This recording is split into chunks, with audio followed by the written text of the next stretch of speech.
আসসালামু আলাইকুম, স্বাগত জানাচ্ছি আরটিভি সন্ধ্যার সংবাদে। আপনাদের সঙ্গে আছি আমি ফারিয়া শারমিন এবং একই সাথে রয়েছি আমি আফসানা সুরাইয়া। নির্বাচন হলে বিএনপি জয় লাভ করতে পারে, সেই ভয়ে একটি মহল বিএনপির জয় ঠেকাতে অপর রাজনীতি করছে, এমন মন্তব্য করেছেন বিএনপির ভারপ্রাপ্ত চেয়ারম্যান তারেক রহমান। বিএনপি বিজয় ঠেকাতে মাঠে না নেমে জনগণের উপর আস্থা ও বিশ্বাস রাখার আহ্বান তার। বলেন, জনগণই ভোট দিয়ে তাদের প্রতিনিধি নির্বাচন করবে। পিআর পদ্ধতি বাংলাদেশের উপযোগী নয়। নির্বাচন নিয়ে কোন কোন রাজনৈতিক গোষ্ঠী নিত্য নতুন শর্ত মানুষের মাঝে বিভ্রান্তির সুযোগ সৃষ্টি হয়েছে বলেও মনে করেন তিনি। এসব করতে গিয়ে নিজেদের অজান্তেই গণতন্ত্র উত্তরণের পথকে বাধাগ্রস্ত করছেন কিনা সেটি ভেবে দেখারও পরামর্শ দিয়েছেন তারেক রহমান। সন্ধ্যায় জন্মাষ্টমী উপলক্ষে হিন্দু সম্প্রদায়ের নেতৃবৃন্দের সাথে শুভেচ্ছা বিনিময় অনুষ্ঠানে এসব কথা বলেন তিনি। বিএনপিকে সরকার গঠনে সহায়তা করবে, যারা এই চিন্তা থেকে বিএনপির বিজয় ঠেকানোর জন্য নানা রকম অপকৌশলের বা শর্তের বেড়াজালের আশ্রয় নিচ্ছেন, তাদের দৃষ্টি আকর্ষণ করে বলতে চাই, রাজনীতিকে রাজনীতি দিয়েই মোকাবেলা করুন। জনগণের শক্তির উপরে আস্থা এবং বিশ্বাস রাখুন। বিএনপির বিজয় যদি জনগণ দিয়েই থাকে, সেই বিজয় ঠেকাতে গিয়ে জনগণের রায় প্রদানের পথ রুদ্ধ করবেন না। ফেব্রুয়ারিতে নির্বাচন হলে জামায়াতের আপত্তি নেই, তবে এখন পর্যন্ত নির্বাচনের লেভেল প্লেইং ফিল্ড নেই বলে মন্তব্য করেছেন জামায়াতের সহকারী সেক্রেটারি জেনারেল হামিদুর রহমান আজাদ। প্রধান নির্বাচন কমিশনার এএমএম নাসির উদ্দিনের সঙ্গে বৈঠক শেষে সাংবাদিকদের তিনি একথা বলেন। হামিদুর রহমান আরও বলেন, আগামী সংসদ নির্বাচনের জন্য সবচেয়ে উপযোগী পদ্ধতি পিআর পদ্ধতি। নির্বাচনের আগে আইনশৃঙ্খলা পরিস্থিতির আরও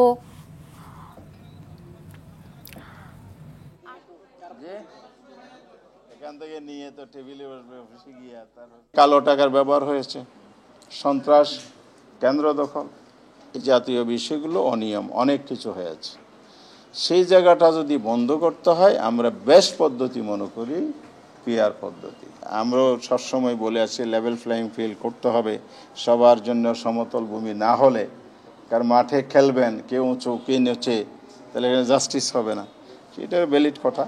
এই জন্য আইন শৃঙ্খলা ব্যাপারে আপনার ইলেকশন কমিশন কিছু পদক্ষেপ নিয়েছে, তা আমাদের কাছে মনে হয়েছে ওনারা সিনসিয়ারলি আগাচ্ছেন। 2024 সালের জুলাই আগস্টে গণহত্যার ঘটনায় জাতিসংঘের প্রতিবেদনকে ঐতিহাসিক রিপোর্ট ঘোষণা করেছেন হাইকোর্ট। সেই সঙ্গে 3 মাসের মধ্যে এই রিপোর্টকে জুলাই রেভেলেশন 2024 হিসেবে গেজেট জারি করার নির্দেশ দিয়েছেন আদালত। বিচারপতি ফাহমিদা কাদের ও বিচারপতি মুবিনা আসাফের সমন্বয়ে গঠিত হাইকোর্ট বেঞ্চ এই নির্দেশ দেন। এর আগে আইনজীবী মোহাম্মদ তানভীর আহমেদ জাতিসংঘের ফ্যাক্ট ফাইন্ডিংসের প্রতিবেদনকে ঐতিহাসিক রিপোর্ট হিসেবে ঘোষণার জন্য আদালতে আবেদন করেন। আইনজীবী মোহাম্মদ তানভীর আহমেদ জানান, জাতিসংঘের ফ্যাক্ট ফাইন্ডিংসের রিপোর্টে 1400 ছাত্র জনতাকে হত্যার কথা উঠে আসে। যেহেতু আন্তর্জাতিক সংস্থার মাধ্যমে এই রিপোর্টটি হয়েছে, তাই ঐতিহাসিক রিপোর্ট হিসেবে ঘোষণার জন্য আদালতে আবেদন করেছেন তারা। আদালতে 2টি রুলের নিষ্পত্তি হয়েছে।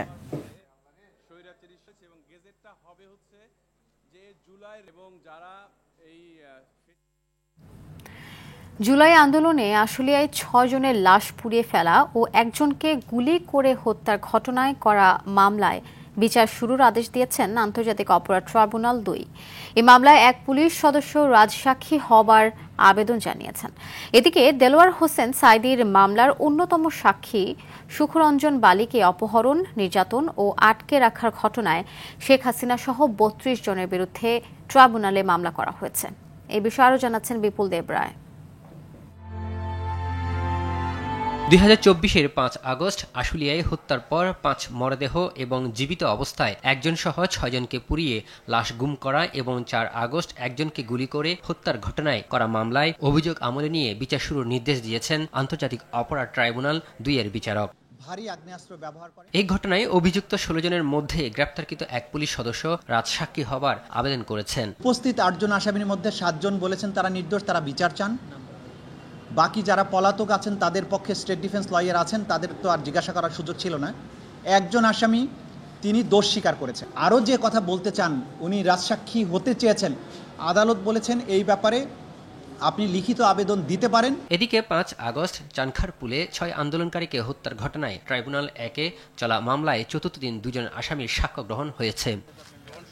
এছাড়া সাবেক প্রধানমন্ত্রী শেখ হাসিনাকে প্রধান আসামি করে আরও একটি মামলা হয়েছে ট্রাইব্যুনালে। 71-এর মানবতা বিরোধী অপরাধের মামলায় দণ্ডপ্রাপ্ত আসামি দেলাওয়ার হোসেন সাঈদীর মামলার আলোচিত সাক্ষী ছিলেন শুকরঞ্জন বালী, যিনি 2012 সালের 5 নভেম্বর ট্রাইব্যুনালের সামনে থেকে অপহৃত হন। 13 বছর পর বাদী হয়ে শেখ হাসিনা সহ 32 জনের নাম উল্লেখ করে গুম ও নির্যাতনের ঘটনায় অভিযোগ দায়ের করেন তিনি। আমরা এখানে 1 নম্বর আসামি করেছি শেখ হাসিনাকে, সুরেন্দ্র কুমার সিনহা সাবেক প্রধান বিচারপতি, তাকে আমরা 2 নম্বর আসামি করেছি। নিজামুল হক নাসিম যিনি চেয়ারম্যান ছিলেন তাকে আমরা 3 নম্বর আসামি করেছি। 4 নম্বর আসামি করেছি শফিক আহমেদ সাহেবকে। আমরা কামরুল ইসলাম সাহেবকে করেছি, যিনি ওই সময় আইন প্রতিমন্ত্রী ছিলেন, নাম উল্লেখ করে 32 জন। বাকিরা তদন্তে যেটা যেভাবে বের হয়ে আসে যাদের সংশ্লিষ্টতা আছে। মামলায় শুকরঞ্জন বালী তাকে গুমের উদ্দেশ্যে অপহরণ, নির্যাতন এবং দেশে ও বিদেশে 5 বছরের বেশি আটকে রাখার অভিযোগ আনেন। সে একজন ভালো লোক ছিল, সে 2টা এমপি ছিল, আমরা মায়ের কোলে ঘুমাইছি। বিপুল দেবরাই, RTV, ঢাকা। দেশের কবি, সাহিত্যিক ও অভিনয় শিল্পীদের একটি অংশ 15 আগস্ট উপলক্ষে শোক প্রকাশ করে নিজেদের অনুভূতিকে বিসর্জন দিয়েছেন, এমন মন্তব্য করেছেন বিএনপির সিনিয়র যুগ্ম মহাসচিব রুহুল কবির রিজভী। বলেন, বস্তুগত সুবিধা পাওয়ার আশায় এরা ফ্যাসিবাদী শক্তির পক্ষে অবস্থান নিয়েছেন। দুপুরে তেজগাঁওয়ে 36 জুলাই নিয়ে RTVর নির্মিত তথ্যচিত্রের প্রিমিয়ার শোতে এই মন্তব্য করেন তিনি। জানাচ্ছেন নাজমুল হুদা। আপনজন হারাবার বেদনা যে কত কষ্টে তা আমার থেকে আর কে বেশি জানে। আওয়ামী লীগ সরকারের দুঃশাসনে মানুষের দীর্ঘ 16 বছরের জমে থাকা ক্ষোভ আর দ্রোহের বিস্ফোরণ জুলাই গণঅভ্যুত্থান। বুকের তাজা রক্ত দিয়ে 24-এর 5 আগস্ট সেই কালো অধ্যায়ের ইতি ঘটায় ছাত্র জনতা। এসব নিয়ে 36 মিনিট 36 সেকেন্ডের একটি তথ্যচিত্র করে RTV। দুপুরে এর প্রিমিয়ার শোতে যোগ দেন দীর্ঘ সময় স্বৈরাচারের বিরুদ্ধে লড়াই সংগ্রাম করে যাওয়া রাজনৈতিক ব্যক্তিত্ব, কবি, শিক্ষক ও সাংবাদিকরা। তারা জানান, তথ্যচিত্রটিতে জুলাই গণঅভ্যুত্থান সহ ফ্যাসিবাদী শাসন ব্যবস্থার চিত্র ফুটে উঠেছে। এই 36 মিনিট 36 সেকেন্ডে মূলত জুলাই কেন্দ্রিক নয়, বলা যায় বিগত 15-16 বছরের যে দুঃশাসন, ফ্যাসিবাদী শাসন, সেটিকে তুলে আনার চেষ্টা হয়েছে। আমি বিশ্বাস করি যে এই ডকুমেন্টগুলো যার যে অবস্থায় আছে এটাকে সংরক্ষণ করা, যাতে ফ্যাসিস্ট সরকার আর কখনোই নতুন করে বাংলাদেশের রাজনীতিতে ফ্যাসিস্ট হতে না পারে। বাংলাদেশের একটি সেক্টরও আজকের নিয়মের মধ্যে নাই, সব অনিয়ম। এই অনিয়মকে কীভাবে নিয়ম করবে সামনে, সেটা আমাদের জন্য সত্যিকারের কঠিন হয়ে দাঁড়াবে। এই জুলাই বিপ্লব নিয়ে আরো দীর্ঘ তথ্যচিত্র তৈরি করা যায়, করতে হবে ভবিষ্যতে, মানে ফ্যাসিস্টরা যেন আবার ফিরে না আসে। আগামীতে আমরা এমন একটা বাংলাদেশ রাষ্ট্র ব্যবস্থা গড়ে তুলি যেখানে আইন শৃঙ্খলা বাহিনী এইভাবে জনগণের বিরুদ্ধে দাঁড়াবে না, রাষ্ট্র জনগণের বিরুদ্ধে দাঁড়াবে না। প্রধান অতিথির বক্তব্যে বিএনপির সিনিয়র যুগ্ম মহাসচিব রুহুল কবির রিজভী বলেন, স্বৈরাচারের গত 16 বছরের গুম, খুন, নির্যাতন ও বিচার বহির্ভূত হত্যা এবং সব দ্রোহের সমষ্টিগত বহিঃপ্রকাশ জুলাইয়ের এই আন্দোলন। যারা হচ্ছে অভিনয় শিল্পের সাথে সম্পর্ক থাকে, যারা কবি, সাহিত্যিক, তাদেরকে প্রথমেই নাড়ায়, কারণ তারা অত্যন্ত অনুভূতিশীল মানুষ হয়।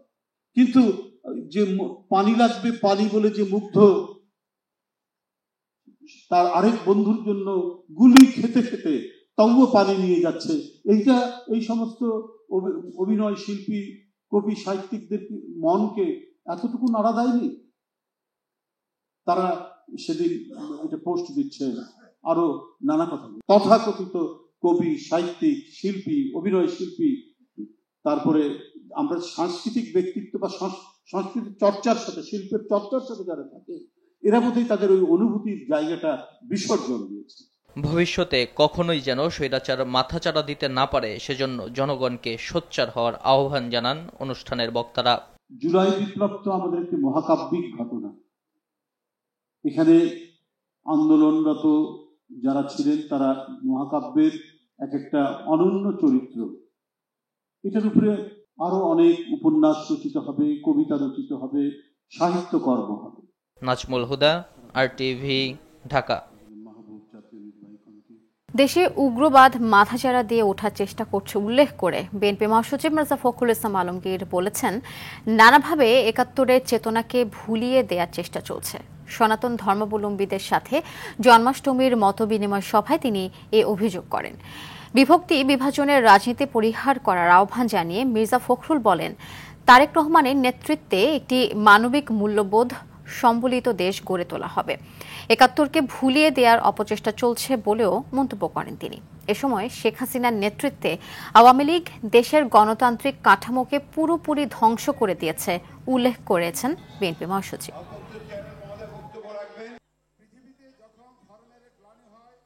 এই সাম্প্রদায়িকতাকে একটা অস্ত্র বানানোর চেষ্টা করা হয় রাজনৈতিক কারণে।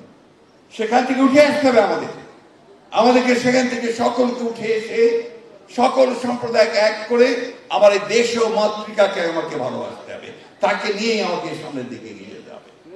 যে এইখানে আপনাদের সকলকে বিভক্তি বিভাজনের রাজনীতি কেউ করবেন না। অতীতে যা হয়েছে হয়েছে। এখন বাংলাদেশের অস্তিত্বের জন্য, বাংলাদেশকে টিকিয়ে রাখার জন্য, বাংলাদেশকে সামনে নেওয়ার জন্য, বাংলাদেশ আরো উন্নত করবার জন্য আমাদেরকে সবাইকে ঐক্যবদ্ধ হয়ে কাজ করতে হবে। বিনা ভিসায় বাংলাদেশ ও পাকিস্তান সফর করতে পারবেন দুই দেশের কূটনৈতিক ও অফিসিয়াল পাসপোর্টধারীরা। রাজধানী তেজগাঁয়ে প্রধান উপদেষ্টা অধ্যাপক মোহাম্মদ ইউনূসের সভাপতিত্বে তার কার্যালয়ে অনুষ্ঠিত বৈঠকে এমন প্রস্তাবের খসড়া চুক্তির অনুমোদন দেওয়া হয়। সংস্কার কার্যক্রমের অগ্রগতি পর্যালোচনায় 10টি সংস্কার কমিশনের 367টি প্রস্তাব দ্রুত বাস্তবায়নের সিদ্ধান্ত নেয় সরকার। জাতীয় রাজস্ব বোর্ডকে 2 ভাগে বিভক্ত করার অধ্যাদেশে সংশোধনীও পাশ করা হয় আজকের উপদেষ্টা পরিষদের সভায়।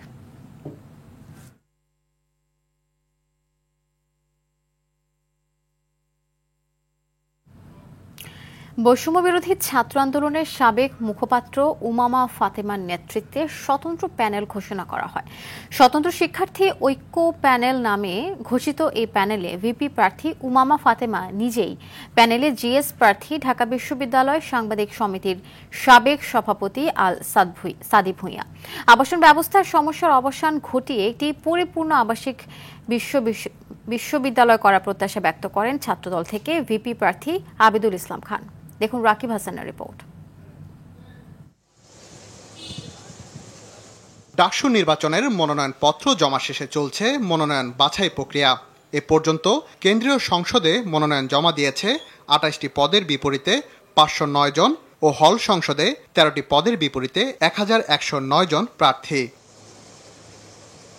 বৃহস্পতিবার বিকেলে অপরাজেয় বাংলার সামনে স্বতন্ত্র প্রার্থী ঐক্য প্যানেল ঘোষণা করে ভিপি প্রার্থী উমামা ফাতেমা।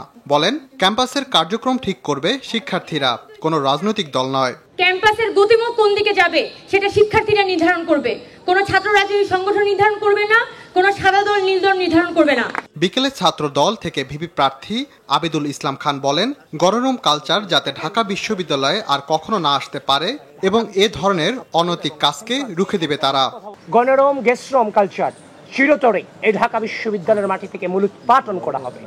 ক্যান্টিনে ফাও খাওয়া থেকে শুরু করে রাজনৈতিক যে অপসংস্কৃতিগুলো ছিল বিরাজমান, সেই রাজনৈতিক অপসংস্কৃতিগুলো চিরতরে মূলোৎপাটন করা হবে। মধুর ক্যান্টিনে সংবাদ সম্মেলন করে DUCSU for change panel. BP পদ প্রার্থী বিন ইয়ামিন মোল্লার অভিযোগ, বিপুল সংখ্যক প্রার্থীকে ছবি ছাড়া ভোটার নম্বর দিয়ে শনাক্ত করা সম্ভব নয়।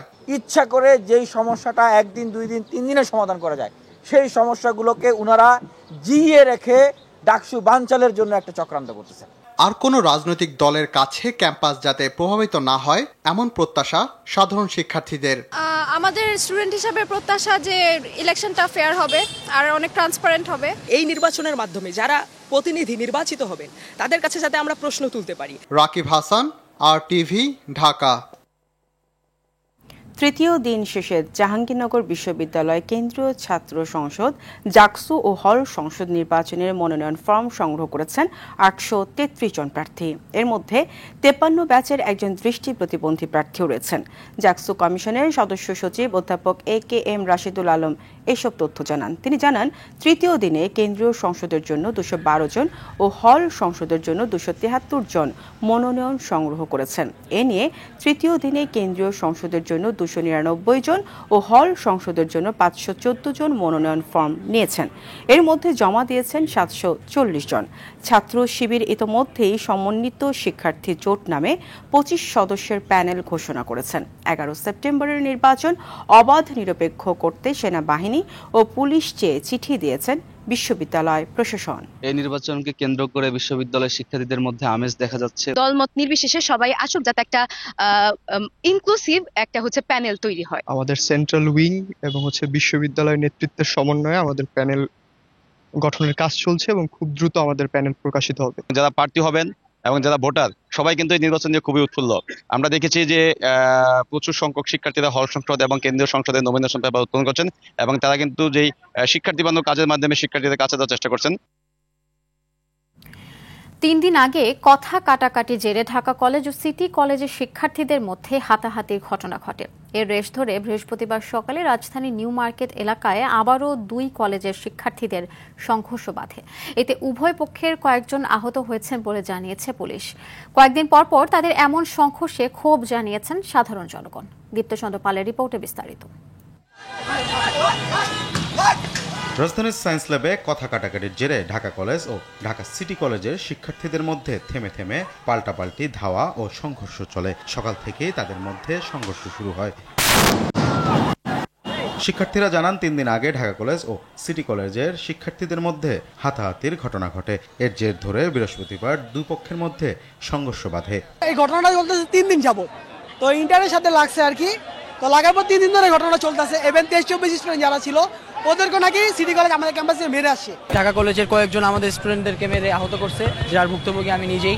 পপুলারে আমার এক বন্ধু ফারাবি নাম, ওর ফেসটা এমনভাবে মারা হয়েছে চিনাই যাচ্ছে না। ইন্টারে পোলাপান মারা যাওয়ার পর অনার্স পোলাপান আসতে হয়।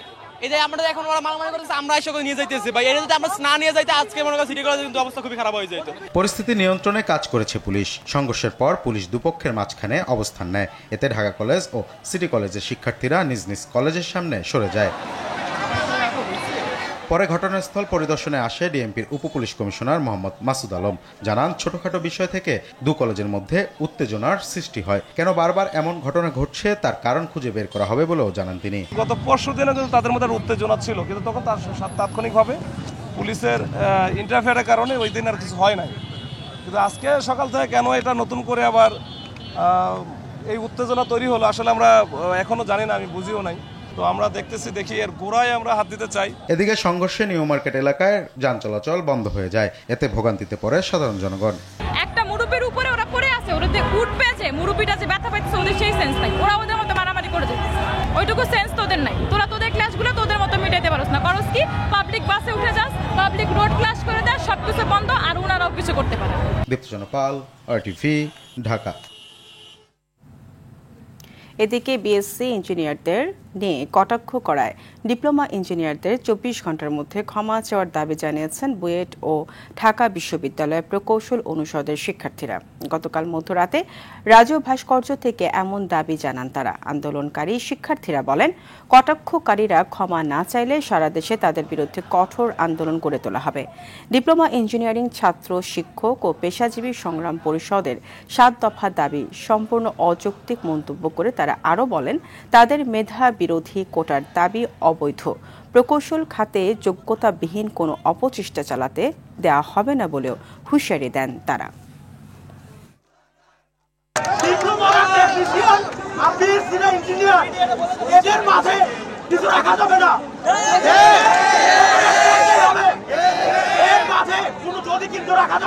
বাংলাদেশের জুলাই অভ্যুত্থানের পরেও তারা চরিত্র বদলায় নেই।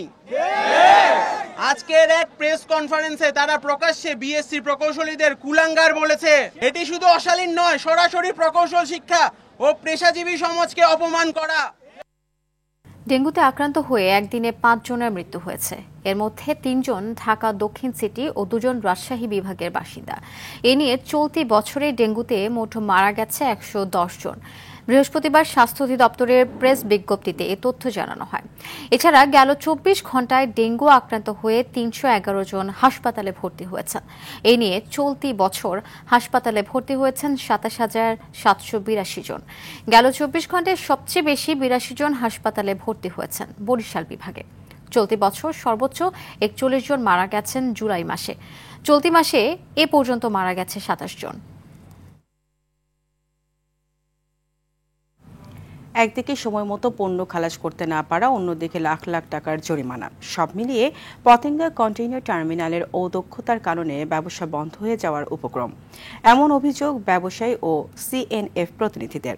তারা বলছেন টার্মিনালটির সবকিছুতেই সমস্যা, নেই ভালো ক্রেন, সংকট রয়েছে কর্মীদের আচরণেও, ফলে একদিনের কাজ শেষ করতে চলে যায় দিনের পর দিন। চট্টগ্রাম প্রতিনিধির সহায়তায় আরও জানাচ্ছেন তৌহিদুর রহমান। চট্টগ্রাম বন্দরে নবনির্মিত পতেঙ্গা কন্টেইনার টার্মিনাল বা পিসিটি প্রতিষ্ঠানটি অপারেশনে যাওয়ার পর থেকে নানা সমস্যা লেগে রয়েছে, অথচ কন্টেইনার টার্মিনালটি বিদেশি অপারেটরের মাধ্যমে পরিচালিত হচ্ছে। ভুক্তভোগীরা জানান, পতেঙ্গা কন্টেইনার টার্মিনালে মাল খালাসে সময় যাচ্ছে অনেক বেশি, এতে অসহায় তারা। মালটা নামতে আপনার 15 থেকে 1 মাস লাগে, তাহলে একটা গার্মেন্টসের কাঁচা পণ্য সঠিক সময় যায় না, এই কারণে গার্মেন্টস সমস্যা হচ্ছে। কন্টিনিউয়ার প্লেসমেন্ট থেকে শুরু করে আরজি থেকে শুরু করে মানে আনস্টেপিং থেকে শুরু করে সবকিছুতেই হ্যাম্পারিং হচ্ছে। হেল্প ডেস্কে গেলে হেল্প ডেস্ক এক টেবিল থেকে এক টেবিলে পাঠাচ্ছে, সঠিক কোনো সলিউশন দিতে পারতেছে না। চট্টগ্রাম বন্দরে প্রায় 10,000 সিএনএফ কর্মী কাজ করেন। তাদের সংগঠনের সভাপতিও বলছেন টার্মিনালের নানা সমস্যার কথা। বিশেষ করে মার্কস লাইন কন্টেইনারে যারা পণ্য বহন করছেন তারা বেশি ক্ষতিগ্রস্ত হচ্ছেন বলে অভিযোগ করেন। যেখানে অতিরিক্ত মাসুল গুনতে হচ্ছে, সেখানে আবার টাইমলি রিকোয়ারমেন্ট ফুলফিল না করা, এটা আমাদের জন্য খুব এমব্রাসিং। তো আমার মনে হয় ব্যবসায়ীরা অনেক বেশি ক্ষতিগ্রস্ত হচ্ছে, ব্যবসায়ীরা ফকির হবে। এই যে মার্কস লাইনের মাধ্যমে কন্টেইনার এনে ফ্রি টাইমের মধ্যে ডেলিভারি নিতে না পারলে সেটা আমাদের জন্য খুবই এমব্রাসিং। আমার মনে হয় এই পথে যারা হাঁটছে তারা ক্যাপেবল না, তাদের যে অ্যারেঞ্জমেন্ট থাকার প্রয়োজন আছে সেই অ্যারেঞ্জমেন্টগুলো এখনো পর্যন্ত তাদের কমপ্লিট হয়নি। পতেঙ্গা কন্টেইনার টার্মিনালের উপর পোশাক শিল্প উদ্যোক্তারাও ক্ষুব্ধ প্রতিক্রিয়া জানান। বিকেএমইর সভাপতি নিজেও ক্ষতিগ্রস্ত এই টার্মিনালের কারণে। পতেঙ্গা টার্মিনাল সহ সবগুলি ডিপোতেই আমরা যখন এক্সপোর্টের গুডসটা পাঠাচ্ছি, ওখানে গিয়া এই গুডস আনলোড হইতে গিয়া 4 দিন 5 দিন 7 দিন পর্যন্ত ডিলে হচ্ছে। ফলে দেখা যায় যে ট্রাক ভাড়া যা তার চেয়ে কয়েক গুণ বেশি আমাকে ড্যামারেজ দিতে হয়। এরকমও হয়েছে, মাল ওখানে শিপিং বিল হয়ে গেছে, অর্থাৎ কাস্টমস ক্লিয়ারেন্স হয়ে গেছে, এরপরে বায়ার মাল ওইটা ক্যান্সেল করছে, বলছে না তুমি ওই ভেসেল মিস করছে, সুতরাং তুমি মাল ফেরত আনো। ওই মাল আবার আমাদের ফেরত আনতে গিয়ে বহু কাস্টমসের অনুমতি আনা ই করা, এই নিয়ে আবার বিলম্ব, এরকমও বহুত ঘটেছে। টার্মিনালটি গড়ে তুলতে কিছুদিন বন্ধ রাখারও পরামর্শ দিয়েছেন সিএনএফ ও ব্যবসায়ীরা। আমরা দাবি করব এই প্রক্রিয়াটা বন্ধ করে তাদের অ্যারেঞ্জমেন্ট কমপ্লিট হোক এবং বন্দর কর্তৃপক্ষ একটু সচেতন হলে আমরা সবাই বাঁচব ইনশাআল্লাহ। বিষয়টি জানতে চাইলে ক্যামেরায় কথা না বলে খুদে বার্তায় জানান প্রতিষ্ঠানটির জনসংযোগ কর্মকর্তা আলিফা জুন্নুরাইন। তৌহিদুর রহমান, RTV। ফেব্রুয়ারিতে নির্বাচন হলে জামায়াতের আপত্তি নেই, তবে এখন পর্যন্ত নির্বাচনের লেভেল প্লেইং ফিল্ড নেই বলে মন্তব্য করেছেন জামায়াতের সহকারী সেক্রেটারি জেনারেল হামিদুর রহমান আজাদ। প্রধান নির্বাচন কমিশনার AMM নাসির উদ্দিনের সঙ্গে বৈঠক শেষে সাংবাদিকদের তিনি একথা বলেন। হামিদুর রহমান আরও বলেন, আগামী সংসদ নির্বাচনের জন্য সবচেয়ে উপযোগী পদ্ধতি PR পদ্ধতি। নির্বাচনের আগে আইনশৃঙ্খলা পরিস্থিতির আরও উন্নতি করার বিষয়ে CEC জানিয়েছে জামায়াত।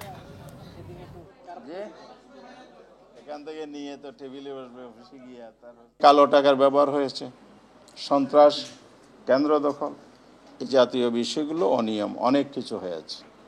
সেই জায়গাটা যদি বন্ধ করতে হয়, আমরা বেস্ট পদ্ধতি মনে করি PR পদ্ধতি। আমরাও সবসময় বলে আছি লেভেল ফ্লাইং ফিল্ড করতে হবে, সবার জন্য সমতল ভূমি না হলে, কারণ মাঠে খেলবেন কেউ উঁচু কে নিচে, তাহলে জাস্টিস হবে না, সেটার ভ্যালিড কথা। এই জন্য আইন শৃঙ্খলা ব্যাপারে আপনার ইলেকশন কমিশন কিছু পদক্ষেপ নিয়েছে, তা আমাদের কাছে মনে হয়েছে ওনারা সিনসিয়ারলি আগাচ্ছেন।